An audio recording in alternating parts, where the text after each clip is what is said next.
जय Hind friends, welcome to लर्नोलॉजी। तो friends, आज इंडियन पॉलिटी में आज हम जानेंगे मौलिक अधिकारों के बारे में।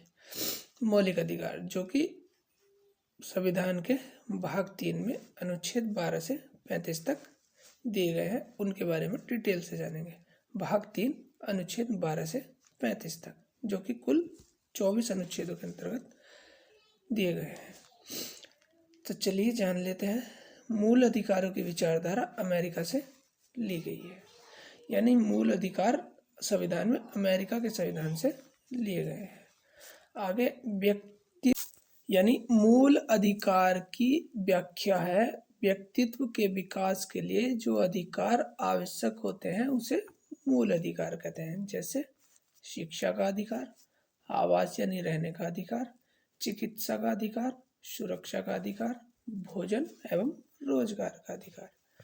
जैसे कि मौलिक अधिकार वाद योग्य एवं न्याय योग्य है, अर्थात मौलिक अधिकारों पर वाद विवाद किया जा सकता है और मौलिक अधिकार अपने मौलिक अधिकार के न्याय के लिए वाद किया जा सकता है और न्यायालय तक जाया जा सकता है, अर्थात मौलिक अधिकारों को लेकर न्यायालय जा सकते हैं। आगे मौलिक अधिकारों का उल्लंघन होने पर अनुच्छेद 32 के अनुसार सर्वोच्च न्यायालय तथा अनुच्छेद 226 के अनुसार उच्च न्यायालय जा सकते हैं। आगे मौलिक अधिकारों का संरक्षक सर्वोच्च न्यायालय होता है और 26 जनवरी 1950 के समय 7 प्रकार के मौलिक अधिकार थे, लेकिन वर्तमान में सिर्फ 6 प्रकार के ही मौलिक अधिकार हैं। जैसे कि पहला है समता का अधिकार, जो कि अनुच्छेद 14 से 18 तक है। दूसरा है स्वतंत्रता का अधिकार, जो कि अनुच्छेद 19 से 22 तक है। आगे है शोषण के विरुद्ध अधिकार, जो कि अनुच्छेद 23 से 24 तक है। और उसके बाद है धर्म की स्वतंत्रता का अधिकार, जो कि अनुच्छेद 25 से 28 तक है। उसके बाद है संस्कृति और शिक्षा संबंधी अधिकार, जो कि अनुच्छेद 29 से 30 है। और फिर आता है संवैधानिक उपचारों का अधिकार, जो कि अनुच्छेद 32 में दिया गया है। अब मौलिक अधिकारों को शॉर्ट ट्रिक के माध्यम से जान लेते हैं। शॉर्ट ट्रिक है, जैसे कि हम इसका लेते हैं शुरू के 2 शब्द, सम, तंत्र, शोषण, धर्म, संस्कृति और उपचार। जैसे कि सम, तंत्र, शोषण, धर्म, संस्कृति, उपचार। और इनके अंतर्गत आते हैं 5 अनुच्छेद यहाँ और 4 अनुच्छेद यहाँ और 2 अनुच्छेद यहाँ और 4 अनुच्छेद यहाँ और 2 अनुच्छेद यहाँ और 1 अनुच्छेद आता है अनुच्छेद 32। इस तरीके से इन्हें हम याद कर ले। जैसे कि समतंत्र, शोषण, धर्म, संस्कृति, उपचार, 542, 421 करके इनकी कोडिंग याद कर सकते हैं। यानी समता का अधिकार में 5 अनुच्छेद, स्वतंत्रता का अधिकार में 4 अनुच्छेद, शोषण के विरुद्ध अधिकार में 2 अनुच्छेद और धर्म की स्वतंत्रता के अधिकार में 4 अनुच्छेद और संस्कृति और शिक्षा संबंधी अधिकार में 2 अनुच्छेद और संवैधानिक उपचारों के अधिकार में 1 अनुच्छेद दिया गया है। आगे डिटेल में जान लेते हैं।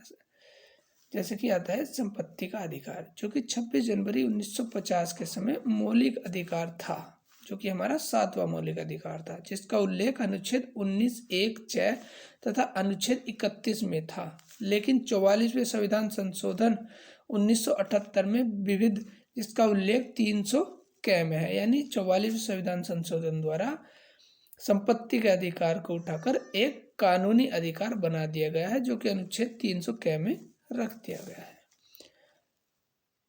19(6) में अर्जित संपत्ति की चर्चा और अनुच्छेद 31 में पैतृक संपत्ति की चर्चा थी, जो कि अनुच्छेद 300 क में पहुंचा दी गई है।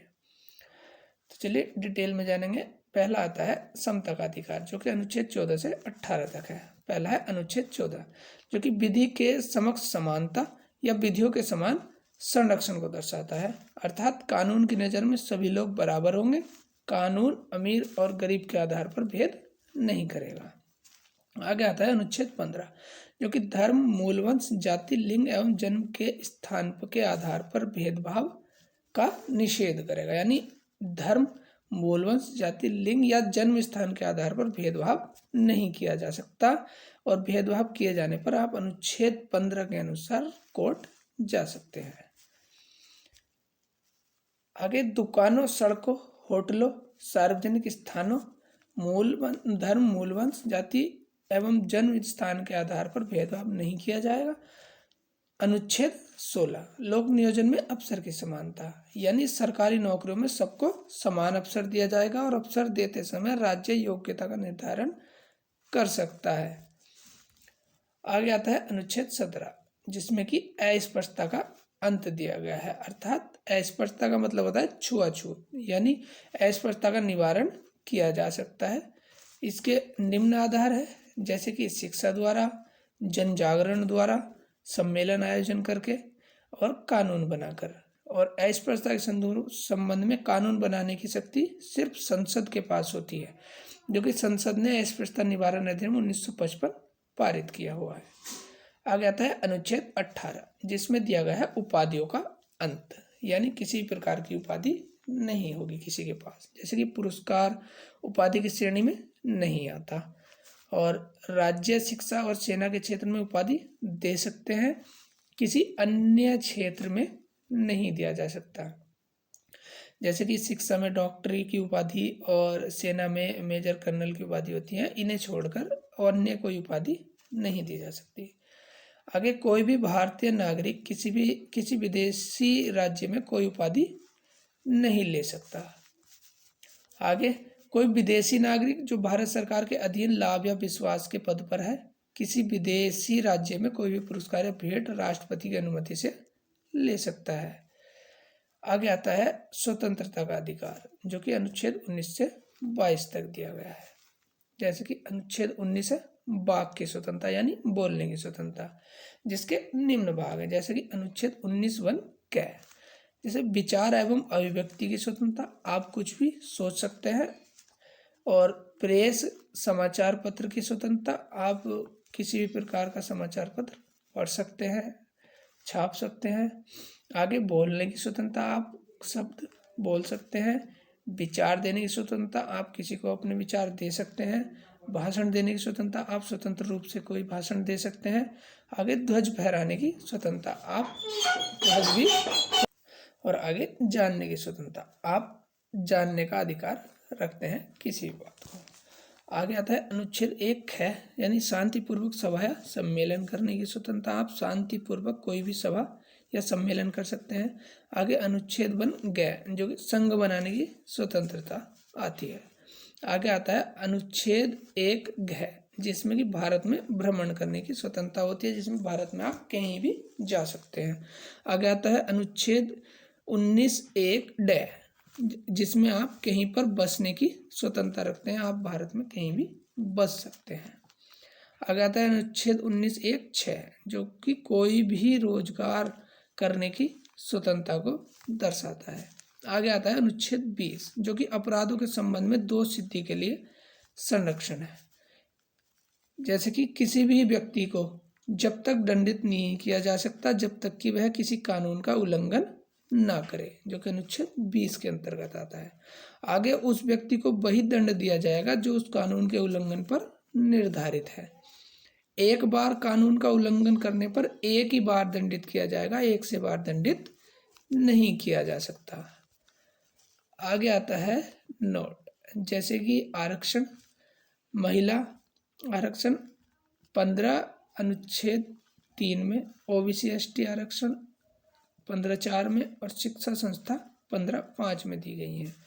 और आर्थिक आधार पर 10% आरक्षण सामान्य गरीब को 15(6) में दिया गया है। आगे आता है अनुच्छेद 21 जिसमें कि प्राण एवं दैहिक स्वतंत्रता दर्शाई गई है। जैसे कि सर्वोच्च न्यायालय द्वारा दिए गए निर्णय के अनुसार निम्न मौलिक अधिकार प्राप्त हैं, जैसे कि शादी करने का अधिकार, नंबर 2 निजता का अधिकार यानी गोपनीयता, आप कोई भी बात अपनी गोपनीय रख सकते हैं।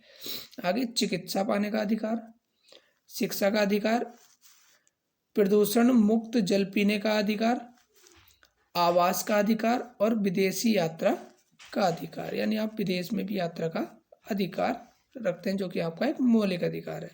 फुटपाथ पर व्यापार करने का अधिकार, फांसी में विलंब का अधिकार।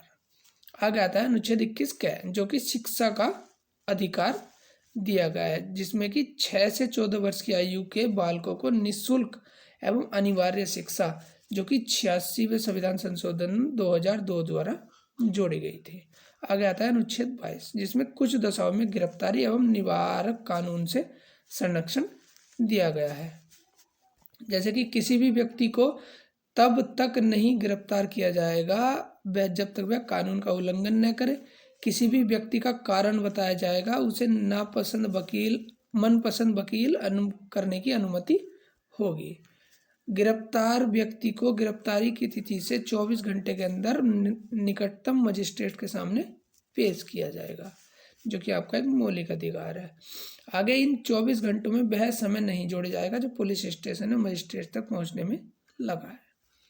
आगे आता है शोषण के विरुद्ध अधिकार, जो कि अनुच्छेद 23 से और अनुच्छेद 24 में दिया गया है। अनुच्छेद 23 मानव के दुर्व्यापार, बेगार व बलात्श्रम का निषेध करता है। यह अधिकार नागरिक और गैर नागरिक दोनों के लिए उपलब्ध है।